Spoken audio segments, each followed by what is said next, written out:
couple of days ago, one of the best players in Georgia football history announced his retirement from the NFL. Of course, I'm talking about A.J. Green, star wide receiver at the University of Georgia, 2008 to 2010. Still one of the best football players I've ever seen play the game with my own two eyes. Easy 5-star out of high school, Summerville in South Carolina. Dean went to go see him, cover him as a recruit. I'm going to talk about that a little bit, to talk about where he stands in Bulldog history. I'll just go ahead and say it. He is the best, most talented receiver to ever play at the University of Georgia and had a tremendous NFL career as well. So, of course, when he announced his retirement, as an A.J. Green guy, I remember telling my buddies back in 2008 when he was in high school, this guy is going to be an NFL Hall of Famer. This guy is unbelievable. I've never seen anything like him.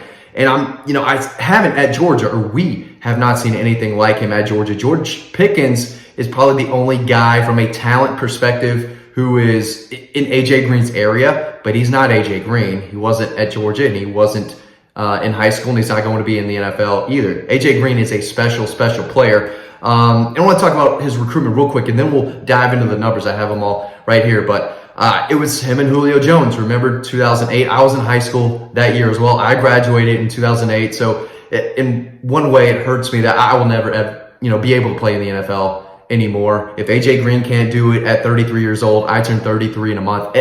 My time ever playing in the NFL is over. Most people realize that at 18, 19. It took me 33 years. Anyway, A.J. Green is unbelievable. But he and Julio Jones were out of high school at the same time. I think Julio Jones was ranked slightly ahead of A.J. Green out of high school, but they were both top 5 players in the country. That was the year Terrell Pryor, I believe, was number 1. But a tremendous Georgia career. I've got those numbers right here. At Georgia, 2008 was actually his best year, his freshman year. Caught 166 career passes, 2,619 yards, and 23 touchdowns. And that's with a different quarterback every year. 2008, Matthew Stafford, and his last year at Georgia was thrown to A.J. Green. 2009, it was Joe Cox. 2010, it was Aaron Murray. And he had some monster plays at Georgia. The memorable one at Colorado. His junior year, right after the suspension, he was suspended for 4 games for the jersey autograph signing. Just unbelievable to think about now. But the spinning catch up in the air, he did that in high school too. I'll go back real quick. In high school, his film is probably the best I have still seen in 15 years. A.J. Green had the best high school highlights I can remember. Just unbelievable. He looked like the next Randy Moss out there. And again, I told all my buddies who, sort of cared football at the time, I said, this guy's special. This guy's special. Ended his recruitment early, committed to Georgia, and Mark Richt never took any other visits or, really, took any interest from any other schools at the time. So completely different than what it is right now. A.J. Green, about as humble as you could get, but just so long, 6'4", long arms, could run. But the acrobatic catch is the ability to contort his body, snag the ball, sometimes with one hand, and come down with it, and then oftentimes just keep on running and break a few more tackles. He looked the part physically, still needed to put on some muscle, and he did at Georgia, but just long, speedy, fast, lanky receiver with tremendous ball skills. I mean, when the ball's in the air, dude wasn't missing it. I think he dropped maybe 1 or 2 passes in his career at Georgia, and he makes it look easy. He can go, and the 2009 game against South Carolina was one of the best performances I've ever seen out of him. Multiple catches where just jaw-dropping.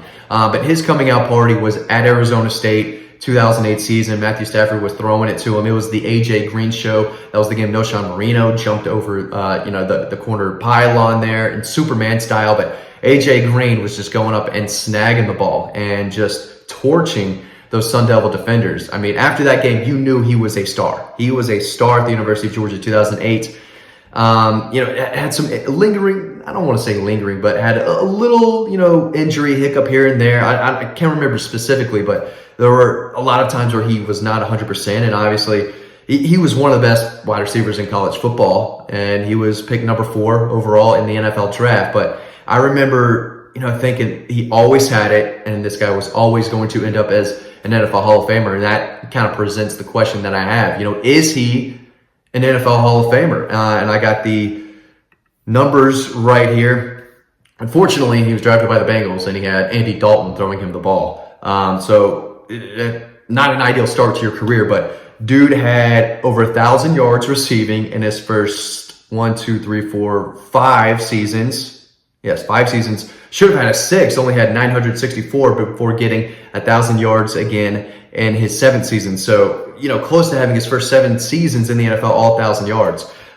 In total, he caught 727 passes, so he doesn't get that 1,000-yard kind of you should be in. Hines Ward should be in, real quick. Hines Ward, it's a sham. It's a travesty, whatever you want to call it. Hines Ward should be in the NFL Hall of Fame. I can't believe he's not. 1,000 yards, 1,000 catches, 2 Super Bowls. Someone help me out. I think he had 2 Super Bowls with the Steelers. Maybe it was just 1.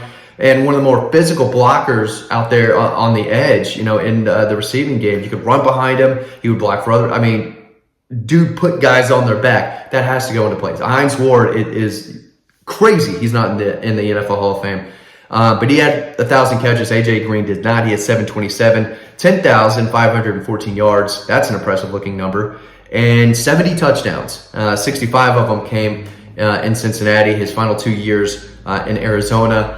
Would have been nice if Kyler Murray, was the guy people thought he was out of college. I know he's getting paid all this money. Kyler Murray stinks.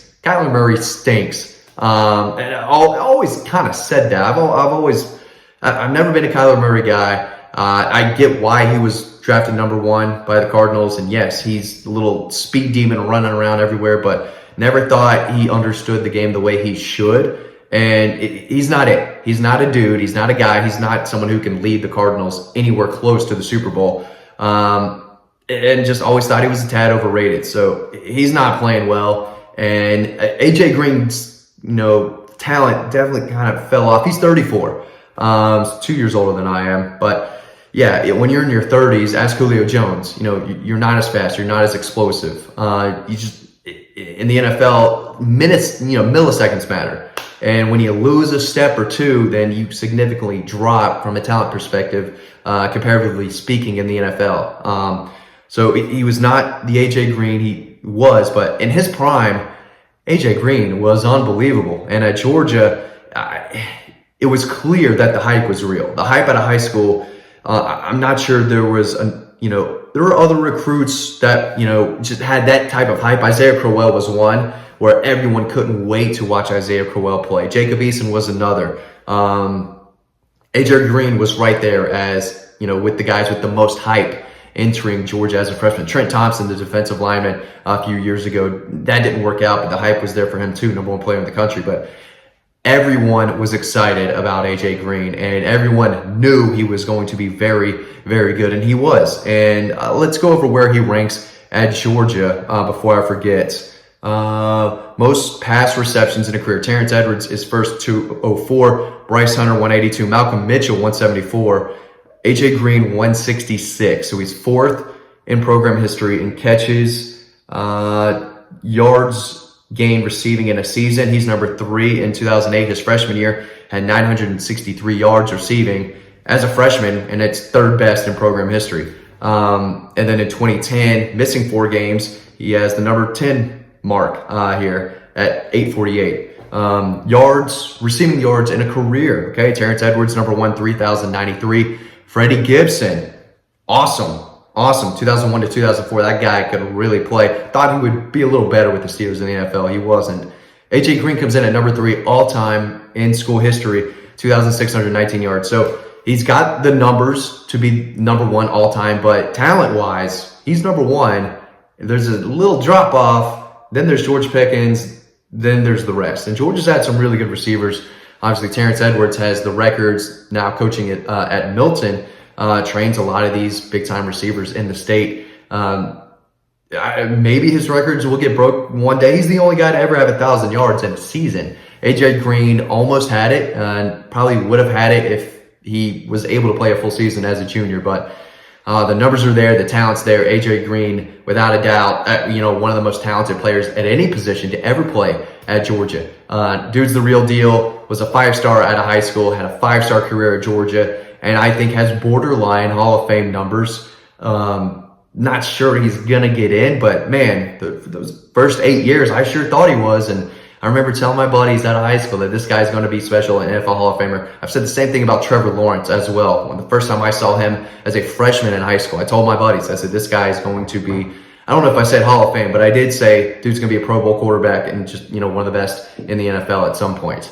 And that is turning out to be true. Not sure he's going to be a Hall of Famer. Depends on the situation there, but enough about Trevor Lawrence. AJ Green with the Bengals all those years, man, still pumped out yards, and for a while was one of the more talented receivers in the NFL for, 5, 6, 7 years, at the beginning of his career. So will people recognize that? Will he get into the Hall of Fame? My guess right now is no, but I would love to see it happen. What do you think? Drop a comment in the section below. Thanks for watching these videos. As always, stay tuned to the next one coming up right now. I will see you over on Dog Post.